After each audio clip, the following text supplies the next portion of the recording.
Père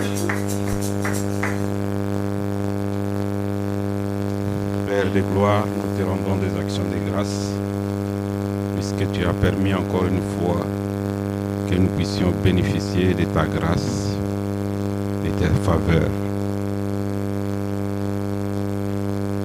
Nous voulons écouter, Seigneur, ta parole qui donne la vie. Ta parole est une lampe qui chasse les ténèbres sous toutes les formes. Merci puisque tu vas nous faire du bien.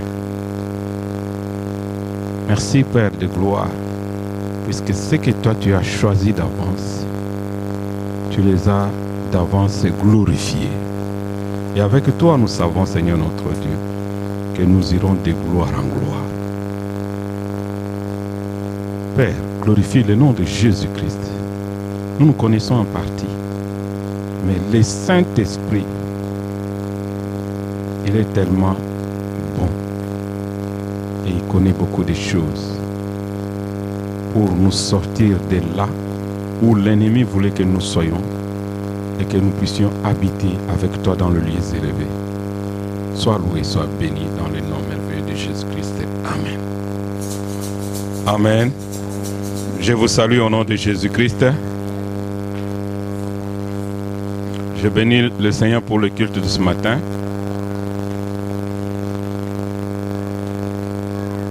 Pour la présence du Saint-Esprit au milieu de nous. Dieu était avec nous et Dieu continue à être avec nous. Amen. Ne regardez pas le temps. Contrairement à nos habitudes, nous commençons la parole avec quelques minutes de retard. Mais ce qui est important, c'est le bénéfice que le Saint-Esprit nous donne au milieu de nous. Nous allons partager la parole de Dieu ce matin. Nous allons prendre nos Bibles, nos carnets, nos bics, et nous serons vraiment attentifs puisque Dieu va nous parler de quelque chose de très très particulier ce matin.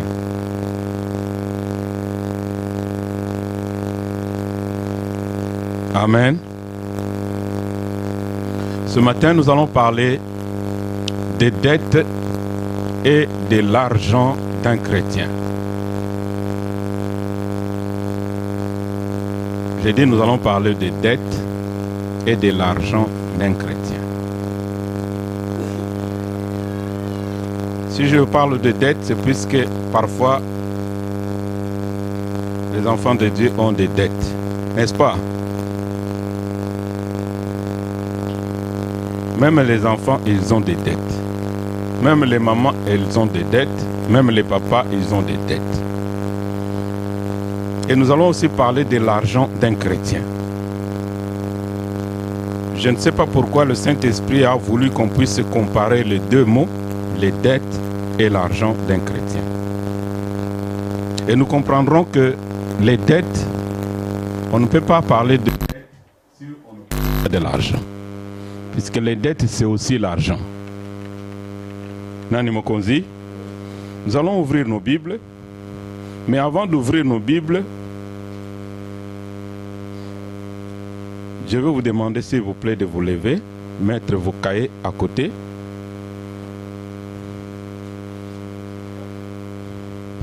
Proverbes chapitre 22 et 1 Roi chapitre 4.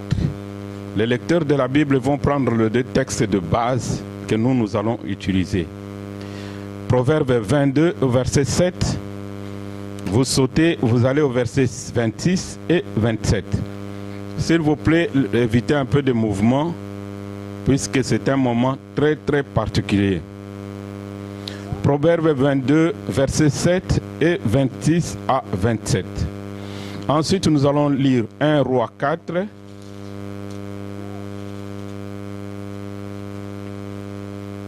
Non, 2 Rois 4 plutôt.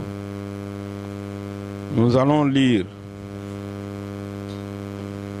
les 5 premiers versets. Non, même pas 5, 3 premiers versets, ce qui est suffisant.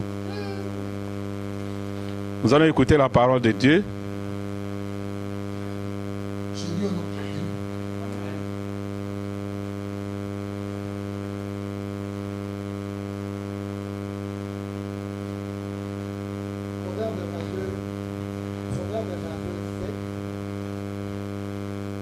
Les riches dominent sur le pauvre, et celui qui emprunte est esclave de celui qui prête. Reprends s'il te plaît. Les riches dominent sur le pauvre, et celui qui emprunte est esclave de celui qui prête. 26, 27.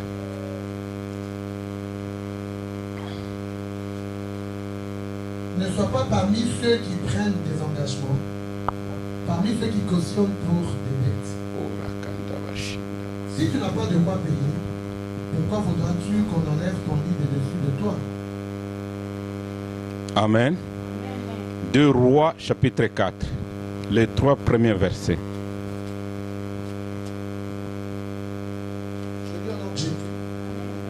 Une femme d'entre les femmes de fils de prophète a Élisée en disant: ton serviteur, mon mari, est mort, et tu sais que ton serviteur craignait l'Éternel.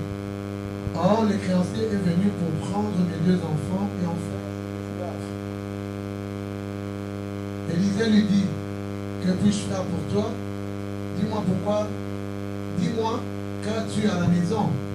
Elle répondit: ta servante n'a rien du tout à la maison qu'un vase d'huile.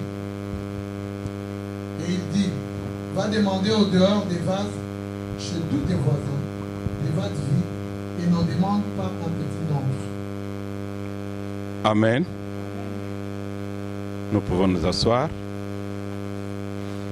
et nous pouvons acclamer maintenant la parole de Dieu.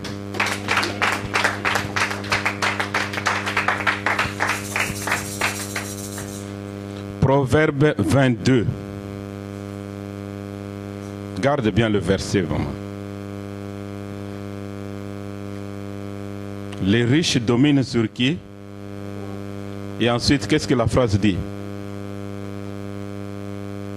Ne sois pas parmi. Les riches dominent sur le pauvre. Et ensuite, garde le verset au frais.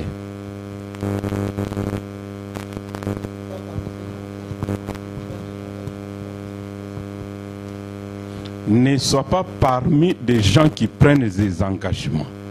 Les riches dominent sur le pauvre. Ce matin, nous vous allons parler des richesses financières, des dettes et des richesses financières d'un chrétien. Et c'est quoi les dettes? Je vais demander à Maman Bibiche de me donner la définition des dettes. Pas la définition biblique. Vous n'allez pas vous lever. Nous allons écouter la définition biblique plus tard. Mais nous allons écouter la définition simple, normale. Qu'est-ce que le dictionnaire dit sur les dettes? Argent qu'une personne doit à une autre personne. Reprends le premier mot. Argent qu'une personne doit à une autre personne. Voilà. L'argent qu'une personne doit à une autre personne. C'est ça la définition des dettes. Je pense que les économistes comme Papa Étienne, eux, ils ont une définition beaucoup plus économique. Mais moi, je donne la définition simple. Les dettes, ça veut dire quoi? Là, en économie, on dit un débiteur doit l'argent à un créancier. Mais comme nous sommes à l'église, nous n'allons pas parler des termes économiques, nous allons parler des termes simples pour rester spirituel. C'est l'argent que quelqu'un doit à quelqu'un d'autre. En français, on dit un débiteur. Et celui qui doit à qui on doit l'argent, c'est un créancier. Mais maintenant, les dettes, c'est quoi? C'est l'argent que quelqu'un peut devoir à quelqu'un d'autre. Mais, si toi tu dois à quelqu'un d'autre, la Bible dit, cette personne-là, elle est plus riche que toi. C'est logique, n'est-ce pas? Puisque si toi tu étais riche, tu n'allais pas lui devoir l'argent. Hollanda, si toi tu avais assez d'argent, quand quelqu'un a les dettes, ça veut dire quoi? Quelqu'un est en manque. Et quand il manque, pour un besoin quelconque, il va prendre l'argent, c'est quelqu'un d'autre, n'est-ce pas? Mais la Bible dit, celui qui a l'argent, qui donne l'argent, il domine sur celui qui doit être endetté. Est-ce que vous Hollanda? Donc le riche, il domine sur le pauvre. Le riche, il domine sur quelqu'un qui a des dettes. Mais qu'est-ce que Jésus dit à propos des dettes? La Bible dit, ne sois pas parmi les gens qui prennent des engagements de peur que quelqu'un puisse prendre ton lit. C'est-à-dire, quelqu'un à qui tu dois l'argent, il peut tout te prendre.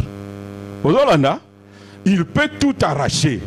Alors, vous verrez dans 2 Rois, chapitre 4, on nous parle d'une femme qui était la femme d'un serviteur de Dieu. Elle craignait Dieu. Et la Bible dit, son mari était un des prophètes de Dieu, mais il craignait le Seigneur. Mais le mari est mort, il a laissé beaucoup de dettes. Maintenant, quand les créanciers sont venus, ils ont dit, nous allons prendre ton enfant, alléluia, nous allons prendre tes deux enfants à cause d'une dette. Vous vous rendez compte? Voilà pourquoi dans Proverbe on dit, si tu prends un engagement, donc quelqu'un peut prendre ton lit par-dessus toi. Donc, on peut te prendre. Alors, ce qui est grave, 2 filles à cause d'une dette. Vous vous rendez un peu de compte? Donc, quand quelqu'un doit par exemple l'argent à quelqu'un, la Bible dit, il est l'esclave du créancier. Donc quand tu dois l'argent à quelqu'un, tu es comme son esclave. La preuve, ce monsieur-là vient, il dit, comme ton mari n'a pas payé, il est mort, moi je vais prendre tes 2 filles, vont devenir mes esclaves.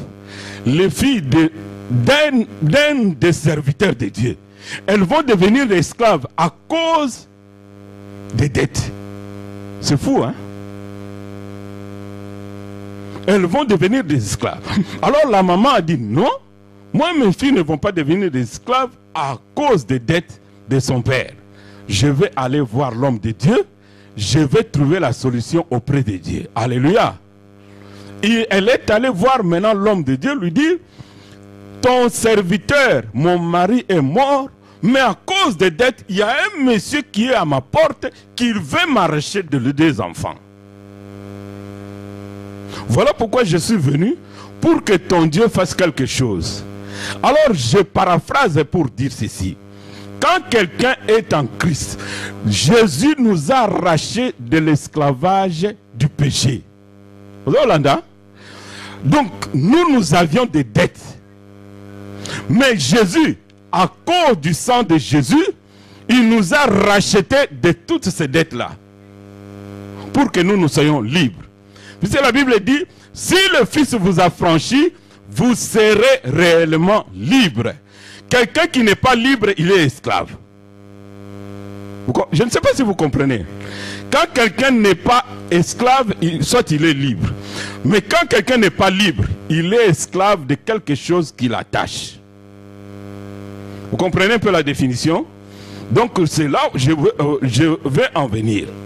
Mais la domination dont parle la Bible, ici, il dit les riches, ils dominent sur le pauvre. Nous le voyons même dans la vie courante. Vous n'avez pas besoin d'être spirituel pour voir ça. Les riches, ils dominent toujours sur le pauvre. Les riches, quand on parle de richesse, c'est le pouvoir de l'argent. Quelqu'un qui est riche, il va dominer sur le pauvre. Un riche, il va dominer sur quelqu'un qui est endetté. Il peut te prendre. Si tu as une dette, on peut prendre ta maison. On peut prendre ta voiture. On peut prendre tous tes biens. Puisque tu es endetté. Alléluia. Mais la Bible parle de la domination. Mais maintenant, nous sommes les enfants de Dieu. N'est-ce pas? Qu'est-ce que Dieu dit à propos de la domination? Dieu, la Bible dit, Dieu a revêtu Jésus-Christ de tous les pouvoirs dans le ciel, sur la terre et sous la terre. Tout pouvoir lui a été donné pour dominer sur tous les plans. Voilà pourquoi Jésus, portant la domination, il est la véritable lumière. Quel que soit le ténèbre des dettes, Jésus peut t'apporter la lumière. Amen. Quelle que soit la forme des dettes, Jésus peut t'apporter la lumière, puisque lui-même il est la véritable lumière.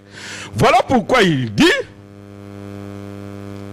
vous êtes la lumière du monde. La lumière du monde. Une maison bâtie sur quoi? Vous avez oublié? Une maison bâtie sur une haute montagne. Elle doit être vue.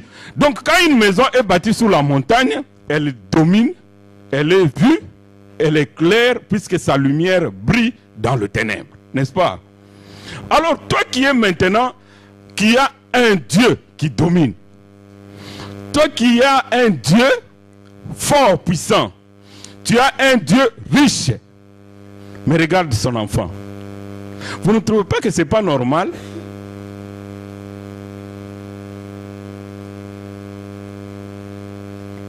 Ici en Belgique, il y a une loi juridique qui dit que un père ne peut pas déshériter ses enfants. N'est-ce pas? Les juristes le savent. Hein? Un père ne peut pas déshériter ses enfants. Quand un père a des richesses et des biens, même s'il n'aime pas cet enfant-là, l'enfant, automatiquement, il est héritier. C'est ça la loi belge. Mais maintenant, on revient maintenant dans la loi biblique. Est-ce que vous trouvez normal? Toi, tu es un enfant de Dieu. Tu as un Dieu puissant, fort.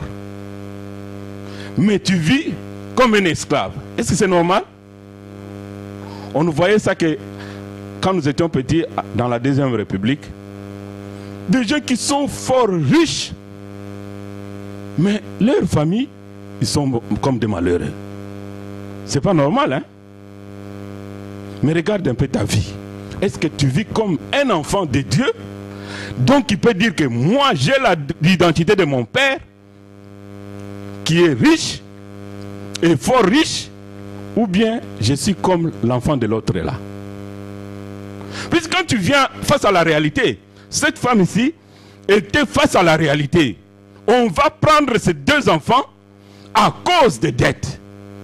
Les dettes ne sont pas une bonne chose. Lova amen. Les dettes ne sont pas une bonne chose. Puisqu'on peut tout te prendre. Mais alors, Dieu ne veut pas de dettes. La Bible dit, ne sois pas parmi les gens qui cautionnent des dettes. Dieu ne veut pas. Mais nous trouvons que c'est normal. Nous vivons des dettes. Au Congo, quand nous étions jeunes, il y a même les gens du quartier qui disaient toujours, en lingala, ils disaient, quand tu... Maman Jackie, il rigole déjà. Comment on dit Maman Jackie? Oyoki, côté Nyongo Yebana. Donc ceux qui ont na Nyongo, Ozamutumoko Yebani, ils trouvent ça normal. Non, c'est pas normal, hein? Alors que tu es esclave de celui à qui tu dois l'argent. Mais quelqu'un, il trouve normal qu'il y a Yebani, puisqu'il est esclave. Et c'est normal, hein? Mais dans la vie chrétienne, à un moment, il faut s'asseoir. L'enfant prodige a dit, moi je vis comme un esclave ici. Mais dans la maison de mon père, il y a de l'abondance bien. Est-ce que vraiment je suis un enfant de Dieu? La loi belge, quand les parents sont riches, les enfants aussi sont riches. Mais nous avons un père riche.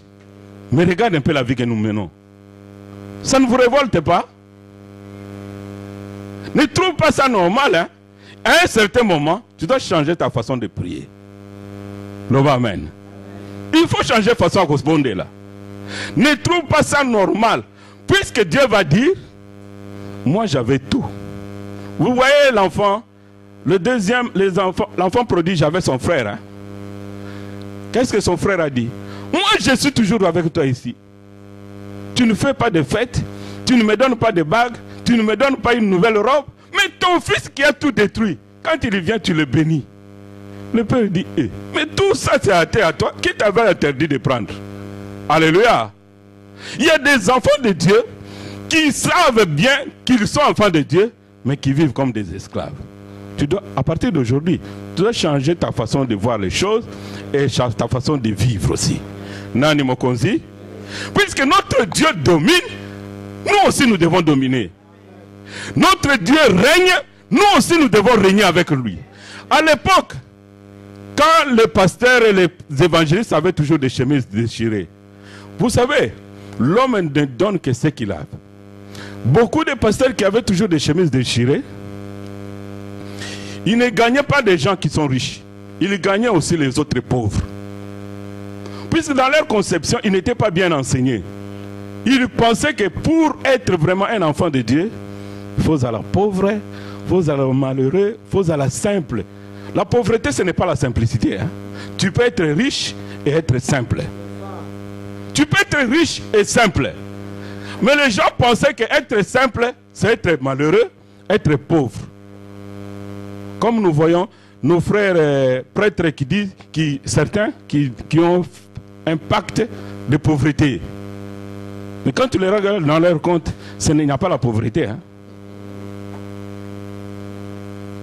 Ils montrent la pauvreté, mais ils n'ont pas la pauvreté dans leur compte. Ils montrent la pauvreté, ils vivent dans des villas. Hein. Alléluia. Donc il faut faire vraiment la part des choses. Notre Dieu domine, toi aussi tu dois dominer. Donc si tu ne domines pas, ce n'est pas la faute de Dieu, c'est ta faute. Alors ouvre bien les yeux. Donc la domination est notre héritage. Alors si notre Dieu, il est fort, puissant et riche, y a-t-il des gens dans la Bible qui sont aussi riches et servir le Seigneur? Nous avons parlé des gens qui sont endettés, comme cette femme-là. Mais il y a aussi des gens dans la Bible qui étaient fort riches. Nous disons que nous sommes héritiers d'Abraham, n'est-ce pas? Est-ce qu'Abraham était pauvre? Abraham était fort pauvre? Il était fort riche. Son fils, il était pauvre? Son fils était fort riche. Son petit-fils, il était pauvre? Il était toujours fort riche. Vous voyez un peu? Dieu était riche. Nos ancêtres, ils étaient riches. Et après, là commence la génération des moyens et la génération des gens que je ne peux pas dire.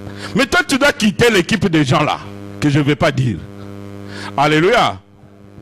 Puisque Abraham était riche, la Bible dit, nous sommes co-héritiers avec Abraham. Mais tu as l'un vivre. Regarde un peu comment toi tu vis.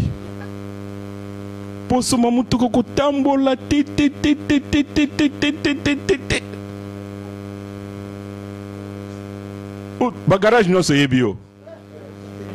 Après que zo mutuka. Oh ba salé là. Au salé. Alléluia. J'aime bien les gens qui se révoltent. J'ai béni le Seigneur et maman Bibiche avait une petite voiture.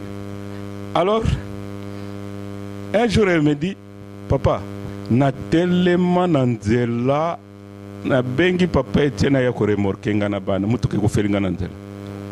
Et pacing, non seulement mutuke ko feli yo, mais tu crées encore l'embouteillage. Quand tu crées l'embouteillage, tous ces gens qui viennent derrière et ceux qui sont devant, ils t'insultent. Regarde-moi le malheureux là, il est en train de nous faire perdre le temps. Les gens qui vont au travail, tu penses qu'ils sont contents de toi? Quand ils te regardent, tu fais passer le temps. Quand vous allez à la caisse dans un supermarché, quand vous voyez les femmes là qui comptent toujours les pièces rouges là, et vous êtes là en train d'attendre, ça énerve, hein? Moi, parfois j'ai envie de dire, il manque combien je paye pour que les gens... Il y a même plusieurs personnes, mais toi tu fais attendre les gens. Alors j'aime l'esprit là qui dit, quand je me suis énervé, j'ai dit, maintenant, je veux aller chez les concessionnaires. Alléluia. C'est l'esprit de la révolte. Dieu, la Bible dit, Dieu fera comme vous avez parlé à ses oreilles. La Bible dit dans Psaume 8, Dieu nous a créés pour la gloire. Il nous a donné la domination. Dieu t'a créé pour quoi? Pour la gloire. La gloire, Wana, ce n'est pas que quand tu viens ici, tu vois la gloire. Tu dois vivre la gloire dans ta maison. Tu dois vivre la gloire dans tes affaires. Amen. Y a-t-il des chrétiens qui sont riches? Je venais de dire oui. Nous avons cité Abraham. Nous avons cité beaucoup de gens. Beaucoup de gens pensent que quand quelqu'un a beaucoup d'argent, il a quitté. Ça c'est vraiment le niveau bas de certains chrétiens. Quand quelqu'un a beaucoup d'argent, il est ici. Quand quelqu'un a beaucoup de biens, il est ici. Et ils oublient que notre Dieu, non seulement il domine sur Kisiwana, mais il domine même sur le porteur de Kisi. On a invité ce là. Donc Batouana bakomi même pas na sena matambe na ye. Il est au-dessus de ces gens-là. Les gens-là que toi tu penses que non, s'ils sont ce qu'ils sont, c'est à cause de fétiches. Que vont les fétiches face à un enfant de Dieu? Rien du tout. La preuve, tous les donneurs de fétiches sont malheureux, comme les porteurs de fétiches eux-mêmes. Ce sont des malheureux. Des gens qui sont vraiment malheureux. Ils n'ont pas de sous, hein, puisque s'ils avaient des sous, ils n'allaient pas avoir autant de soucis. Mais Dieu, les sous appartiennent à Dieu. Maman, lis-moi la Bible. Agé, chapitre 2. Ne pense pas que l'argent vient du diable. Non, l'argent ne vient pas du diable. L'argent vient de Dieu. Agé, chapitre 2, verset 8. Tu as trouvé le verset? Tu peux lire à haute voix, s'il te plaît. Si tu as des dettes, tu es faible. Si tu manques l'argent, tu peux emprunter. Mais Dieu n'aime pas que tu empruntes, puisque ton père, il a beaucoup d'argent.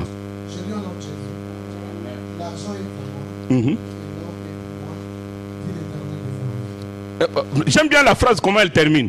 Commence d'abord par le premier. L'argent est à moi. Et l'or est à moi. Dit l'Éternel des armées. Continue. La gloire de cette dernière maison sera plus grande que celle de la première, dit l'Éternel des armées. Est-ce que vous comprenez? Merci maman. L'argent est à l'Éternel. L'or est à l'Éternel. Nous quand même non tienté. Vous avez un kanda? Si vous avez un kanda, t'as lu, hein? Mais ma kambo n'a pas le bas. La parole de Dieu ne retourne jamais sans avoir accompli ses desseins. Bah ouais, va condiment. Vie n'a pas encore changé les lots. Papa Narcisse, c'est qui le message d'un bapé ça ibiso? Quelqu'un me dit, qu'est-ce que tu veux qu'on fasse pour ces gens ici? Tu sais la réponse que j'avais dit? Nazo mona finance na bango nyos tu ezali bas. Je veux relever niveau ya finance na bango.